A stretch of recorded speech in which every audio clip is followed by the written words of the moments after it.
بسم اللہ الرحمن الرحیم۔ السلام علیکم۔ آج 5 اگست بروز سوموار ہم بات کریں گے سپریم کورٹ آف پاکستان میں اہم اجلاس ہوا ہے۔ آپ جانتے ہیں کہ آج ڈیڈ لائن ختم ہو جائے گی۔ کل الیکشن کمیشن آف پاکستان نے مخصوص نشستوں سے متعلق اپنا جواب جمع کروانا ہے۔ آج منصور علی شاہ صاحب کی اٹارنی جنرل آف پاکستان سے اہم ملاقات ہوئی ہے۔ ساتھ جو اسمبلی میں آج 11 بجے اجلاس بلایا گیا تھا، اس وقت تک اسمبلی میں الیکشن ایکٹ منظور نہیں ہو سکا، تاخیر کا شکار ہے۔ حالانکہ 5 بجے کے بعد تو سینٹ کا اجلاس بلایا گیا تھا اور نظر آ گیا ہے حکومت کو کہ ان کے پاس اور کوئی آپشن نہیں ہے سوائے اس کے کہ سپریم کورٹ آف پاکستان کے احکامات پر عمل درآمد کرنے کی، یا رات گئے بھی ہو سکتا ہے۔ جبکہ دوسری جانب آج سپریم کورٹ آف پاکستان میں ایک اہم کیس کی سماعت ہوئی، لارجر بینچ میں 5 رکنی لارجر بینچ تھا، اس کی تفصیل میں آپ کے ساتھ شیئر کروں گا۔ سب سے پہلے ہم بات کر لیتے ہیں IPPs کے خلاف سپریم کورٹ آف پاکستان میں لاہور ہائی کورٹ بار ایسوسی ایشن کے صدر نے درخواست دائر کی ہے۔ جیسا کہ میں نے آپ کو بتایا ہے کہ لاہور بار ایسوسی ایشن کے جو صدر ہیں وہ اسد منظور بٹ، وہ جماعت اسلامی کے رکن ہیں، اور اس دفعہ حامد خان صاحب کے گروپ سے وہ پاکستان تحریک انصاف کے امیدوار بن کے انہوں نے بار کا صدر الیکشن لڑا لاہور ہائی کورٹ بار ایسوسی ایشن کا، اور وہ انتخاب جیت گئے تھے۔ اور مقابلے میں جو اعظم نذیر تارڑ صاحب اور احسن بھون صاحب گروپ کے ایک تگڑے امیدوار تھے، ان کو ہرایا تھا۔ پاور جنریشن پالیسی 1994 کو غیر آئینی قرار دینے کے لیے سپریم کورٹ میں درخواست دائر کر دی ہے۔ لاہور ہائی کورٹ بار کے صدر اسد منظور بٹ نے آرٹیکل 184(3) کے تحت درخواست دائر کی، جس میں وفاق، وزارت پانی و بجلی، وزارت توانائی سمیت دیگر کو فریق بنایا۔ درخواست میں موقف اپنایا کہ IPPs کے ساتھ یک طرفہ معاہدے غیر شفاف، غیر قانونی اور غیر اسلامی ہے، جبکہ مہنگی بجلی آرٹیکل 18 کی خلاف ورزی ہے۔ درخواست گزار کا کہنا ہے کہ متعدد عدالتی فیصلوں میں بنیادی حقوق کی خلاف ورزی پر پالیسی میٹرز دیکھنے کا اصول طے ہو چکا ہے، عوام پر مہنگی بجلی ٹیرف کا بوجھ ہے۔ استدعا کی گئی کہ 1994 کی پاور جنریشن پالیسی سمیت دیگر پالیسیوں کو غیر آئینی قرار دیا جائے۔ عدالت IPPs کی ملکیت سمیت ملک میں بجلی پیدا نہ کرنے والی IPPs کی تفصیلات بھی طلب کرے۔ سپریم کورٹ میں درخواست دائر کرنے کے بعد ڈاکٹر گوہر اعجاز نے سماجی رابطے کی ویب سائٹ ایکس پر لکھا کہ الحمدللہ آج عوام سے کیا گیا وعدہ پورا ہو گیا۔ اب یہ درخواست بیسیکلی صدر جو ہیں لاہور ہائی کورٹ بار ایسوسی ایشن ان کی جانب سے کی گئی، اور چونکہ گوہر اعجاز نے بھی کہا تھا کہ وہ سپریم کورٹ جائیں گے، تو جو آج درخواست دائر کی گئی ہے اسد منظور بٹ کی جانب سے، اسی درخواست کے بارے میں گوہر اعجاز نے کہا ہے کہ جو میں نے وعدہ کیا تھا وہ پورا کر دیا، اور میں اس معاملے کو سپریم کورٹ آف پاکستان میں لے گیا ہوں۔ دوسری طرف آج آپ جانتے ہیں کہ عوامی مینڈیٹ، اگر میں آپ کو سادہ الفاظ میں سمجھانا چاہوں تو آج فارم 47 والی جو بنگلہ دیش کی وزیر اعظم تھی، جو 7 ماہ پہلے ہی دھونس اور دھاندلی اور زبردستی اور اپنے مخالفین کے کاغذات نامزدگی چھیننا، تشدد کرنا، ظلم کرنا، اور جس کی وجہ سے اپوزیشن نے الیکشن کا بائیکاٹ کر دیا تھا، اور وہ حکومت کل تک وہ کہہ رہی تھی نوجوانوں کو دہشت گردی، چونکہ دہشت گردی کا لفظ تو جو آپ کو پسند نہیں ہے آپ دہشت گرد بنا دیں کہ نوجوان دہشت گرد ہیں اور ان کو ختم ہونا چاہیے، اور آج وہ خود بھاگ گئیں اور فرار ہو گئیں۔ بنگلہ دیش میں کشیدہ صورتحال کے باعث شیخ حسینہ استعفیٰ دے کے بھارت فرار ہو گئے، جبکہ مظاہرین نے بنگلہ دیش کے چیف جسٹس کا گھر توڑ دیا اور عوامی لیگ دفتر اور مجیب الرحمان میوزیم نظر آتش کر دیا، جن کے بارے میں کہا جاتا ہے کہ وہ بنگلہ دیش کے بانی ہیں مجیب الرحمان، ان کا بھی گھر بھی اور ان کے پتلے بھی نظر آتش کر دیے۔ دوسری طرف شیخ حسینہ کے استعفیٰ دینے پر دارالحکومت میں لوگوں کی جانب سے جشن منایا گیا۔ بنگلہ دیش میں پرتشدد مظاہروں نے وزیر اعظم کو استعفیٰ دے کر بھاگنے پر مجبور کیا، سینکڑوں لوگ اپنی جان دے چکے تھے۔ بنگلہ دیش میں کوٹا سسٹم کے خلاف شروع ہونے والی احتجاج سول نافرمانی کی تحریک اختیار کیے جانے اور پرتشدد واقعات میں 300 سے زائد شہریوں کے جاں بحق ہونے کے بعد یہ معاملات خراب ہوئے۔ وزیر داخلہ کے گھر پر حملہ کیا گیا، چیف جسٹس کی رہائش گاہ پر حملہ کیا گیا، وزیر اعظم کی سرکاری رہائش گاہ اور دفتر پر حملے کیے گئے، عوامی لیگ کے کئی دفاتر کو نظر آتش کیا گیا۔ سلہٹ میں ڈپٹی کمشنر اور پولیس سپرنٹینڈنٹ کے دفاتر سمیت حملے کیے گئے۔ دوسری جانب جو اہم پیش رفت سامنے آئی ہے وہ طلبہ کے سب مطالبات مانے جائیں گے، وہ تشدد ترک کر دیں۔ آرمی چیف کی جانب سے عبوری سیٹ اپ بنانے کا اور ایک طرح سے ٹیک اپ کر لیا ہے جو فوجی قیادت ہے انہوں نے۔ جنرل وقار الزمان نے کہا کہ تمام سیاسی جماعتوں سے برابر مذاکرات اور اتفاق کی رائے کے نتیجے میں ہم عبوری حکومت کے قیام کے فیصلے تک پہنچے ہیں۔ اب ہم ملک کو لاکھ سیاسی بحران کے خاتمے کے لیے صدر مملکت محمد شہاب الدین سے بات کریں گے۔ بنگلہ دیش کے آرمی چیف نے طلبہ سے کہا کہ وہ تشدد ترک کریں، ساتھ ہی انہوں نے یقین دلایا کہ سرکاری ملازمتوں میں کوٹے کے خلاف ان کی تحریک کے دوران جو لوگ ریاستی اداروں کے ہاتھوں جان سے گئے ان کے حوالے سے انصاف کیا جائے گا۔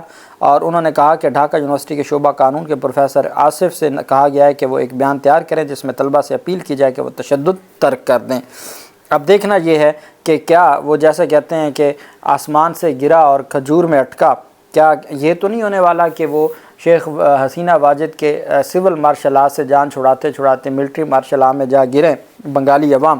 دیکھتے ہیں کہ یہ معاملہ کس طرف جاتا ہے، لیکن انہوں نے حق ادا کر دیا ہے موومنٹ کا، اور انہوں نے کھڑے ہونے کا اور مزاحمت کا حق ادا کر دیا ہے۔ جیسے 8 فروری کو عوام پاکستان نے حق ادا کیا تھا اپنا ووٹ کی طاقت سے بڑے بڑے جو محلات ہیں ان کو گرانے کا، اور یہی وجہ ہے کہ اب جو بھی ڈیولپمنٹ ہوگی وہ فارم 45 اور فارم 47 کے مطابق ہوگی۔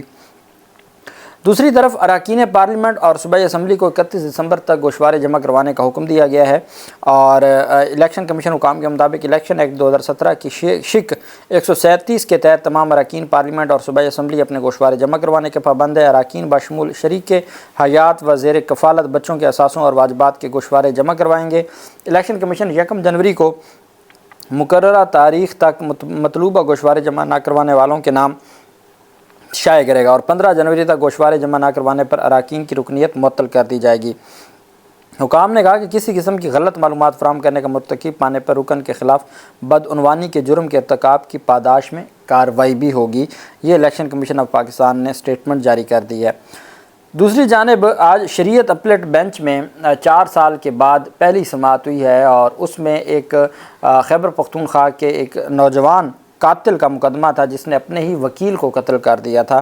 اس پر سماعت ہوئی۔ چیف جسٹس قاضی فیاض عیسیٰ کی سربراہی میں سپریم کورٹ کے 5 رکنی شریعت اپلیٹ بینچ نے 4 سال بعد مقدمے کی سماعت میں ملزم کی سزائے موت عمر قید میں تبدیل کرتے ہوئے رہا کرنے کا حکم دے دیا، چونکہ وہ 20 سال گزار چکا ہے۔ عدالت نے اپنے ہی وکیل کو قتل کرنے والے کم عمر ملزم تاج محمد کو رہا کرنے کا حکم دیا۔ عدالت نے کہا کہ ملزم 20 سال سزا کاٹ چکا ہے، اگر کسی اور مقدمے میں نامزد نہیں ہے تو رہا کر دیں۔ Additional advocate general Khyber Pakhtunkhwa Nowruz Khan نے کہا کہ قتل ہونے والا وکیل میرا کلاس فیلو تھا، میرا دوست تھا، آپ اس سزائے موت کو عمر قید میں نہ بدلیں۔ جس پر چیف جسٹس نے کہا کہ قتل ہونے والے ملزم آپ کے دوست تھے، یہ بات آپ نے عدالت کے سامنے کیوں کی ہے؟ کیا آپ عدالت پر اثر انداز ہونے کے لیے ایسا بیان دے رہے ہیں؟ وکیل کا یہ کہنا کہ قتل ہونے والا میرا دوست تھا، یہ غیر ضروری ہے۔ چیف جسٹس نے کہا کہ کلائنٹ نے اپنے وکیل کا قتل کیوں کیا، یہ سوال اہم ہے۔ جس پر سرکاری خیبر پختونخوا حکومت کے وکیل نے جواب دیا کہ وہ عادی مجرم ہے، اس لیے پیسوں کے لیے اپنے وکیل کو بھی قتل کیا۔ چیف جسٹس کا کہنا تھا ملزم کا پسندیدہ شخص اس کا وکیل ہوتا ہے، یہ کیسے ممکن ہے کہ وہ اسے قتل کر دے؟ پشاور ماڑی سے تعلق رکھنے والے ملزم تاج محمد کو قتل کے الزام میں 2022 میں گرفتار کیا گیا تھا، اور اب ان کو عدالت نے رہا کرنے کا جو سزائے موت تھی وہ عمر قید میں بدل دی، اور عمر قید میں جب 20 سال گزار چکے ہیں تو وہ پھر رہائی کا حقدار ہو جاتا ہے، تو عدالت نے کہا کہ ان کو رہا کر دیا جائے۔ دوسری طرف جو اہم پیشرفت سامنے آئی ہے وہ جسٹس منصور علی شاہ صاحب اور اٹارنی جنرل آف پاکستان منصور عثمان آوان میں ایک غیر معمولی کچھ دیر پہلے ملاقات ہوئی ہے۔ جو ظاہری طور پر چیزیں سامنے آئی ہیں اس کے مطابق کہ لا اینڈ جسٹس کمیشن میں نیشنل جوڈیشل آٹومیشن کمیٹی کے اہم اجلاسوں میں دونوں کی شرکت، پورے ملک کی عدلیہ میں کیس مینجمنٹ سسٹم کو متعارف کرانے کے لیے ماہرین سے مشاورت۔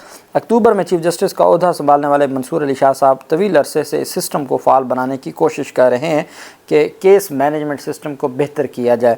اس معاملے کے اوپر ملاقات ہوئی ہے اٹارنی جنرل آف پاکستان کی، لیکن جو صحافتی ذرائع ہیں سپریم کورٹ آف پاکستان کے، وہ ڈیفینیٹلی اس بات کا دعویٰ بھی کر رہے ہیں، اور ان کا یہ ماننا ہے کہ آج کی جو اہم میٹنگ ہے اس میں تمام چیزوں کو ڈسکس کیا گیا ہے، جو کچھ ہوتا رہا ہے اور جس طریقے سے سپریم کورٹ آف پاکستان کے فیصلوں کے ساتھ، اور پھر مخصوص نشستوں سے متعلق اور بہت ساری چیزیں ہیں، اور پھر قانون سازی ہے، اور اس قانون سازی کے علاوہ باقی چیزیں۔ پھر اب تو صافی یہ کہنا شروع ہو گئے ہیں کہ 3 سینئر ججز میں سے کسی کو chief justice of supreme court تعینات کیا جا سکتا ہے، مختلف ساری باتیں ہیں۔ تو ڈیفینیٹلی تمام مخصوص نشستوں سے متعلق فیصلے، قانون سازی، الیکشن ایکٹ میں ترمیم، تمام چیزوں سے متعلق سیر حاصل گفتگو ہوئی ہوگی، اور ان تمام چیزوں کو ڈسکس کیا ہوگا۔ سب سے اہم بات یہ ہے کہ 11 بجے اجلاس بلایا گیا تھا قومی اسمبلی کی جانب سے، اور 11 بجے اس اجلاس میں چونکہ ایجنڈا میں آئٹم شامل تھا الیکشن ایکٹ ترمیمی بل، اور پھر 5 بجے سینٹ کا اجلاس تھا، اور پھر آج ہی یہ سارا کچھ اس کو منظور کرنا تھا اور سارا کچھ آج ہی لے کے آنا تھا۔ لیکن اس وقت تک کی جو خبریں ہیں وہ یہ ہیں کہ ابھی تک اس معاملے کے اوپر کوئی بھی فیصلہ نہیں ہوا، اور ابھی تک اس سارے معاملے پر کوئی قانون سازی نہیں ہو سکی۔ اور میں ابھی بھی آپ کے سامنے دیکھ رہا ہوں کہ ہو سکتا ہے کہ میری گفتگو کرتے ہوئے کوئی ڈیولپمنٹ ہو گئی ہو، تو ایسا کچھ نہیں ہے، اور ایسی کوئی ڈیولپمنٹ نہیں ہو رہی، تاخیر کا شکار ہے، جو اس بات کا ثبوت ہے کہ بتا دیا گیا ہے کہ آپ کے لیے معاملات کو بہتر کرنا آسان نہیں ہوگا، اور آپ کو ہر صورت جو الیکشن ترمیم ایکٹ ہے آپ کو اس میں نہیں جانا چاہیے، چونکہ آئین اور قانون بڑا واضح ہے، سپریم کورٹ کا فیصلہ ہے۔ اور میں نے آپ کو کہا تھا کہ جو سب سے بڑا مسئلہ ہے وہ ہے منصور علی شاہ صاحب۔ منصور علی شاہ صاحب بہت تگڑے جج ہیں، وہ عمر عطا بندیال نہیں ہیں، اور اگر کسی کو یہ غلط فہمی ہوگی کہ منصور علی شاہ صاحب کو عمر عطا بندیال سمجھیں گے تو یہ پھر ان کے لیے بہت سارے مشکلات بڑھائے گا، ان کے لیے ان کا بچنا پھر مشکل ہو جائے گا جو منصور علی شاہ کو عمر عطا بندیال۔ بس یہ میں نے آپ کو سمجھا دیا ہے اشاروں سے، باقی کل کا دن ہے، چیزیں بہتر ہو جائیں گی، اور آج رات کو دیکھتے ہیں کہ کیا قومی اسمبلی سے الیکشن ترمیمی ایکٹ کو منظور کیا جاتا ہے یا نہیں کیا جاتا، اور کیا کل الیکشن کمیشن کی رپورٹ سے پہلے کوئی ڈیولپمنٹ ہوتی ہے یا نہیں ہوتی۔ مجھے امید نہیں لگ رہی، لیکن پھر بھی آپ جانتے ہیں کہ یہ کسی حد تک بھی جائیں گے۔ اللہ پاک پاکستان کا حامی و ناصر ہو۔ بہت شکریہ، اللہ حافظ، پاکستان زندہ باد۔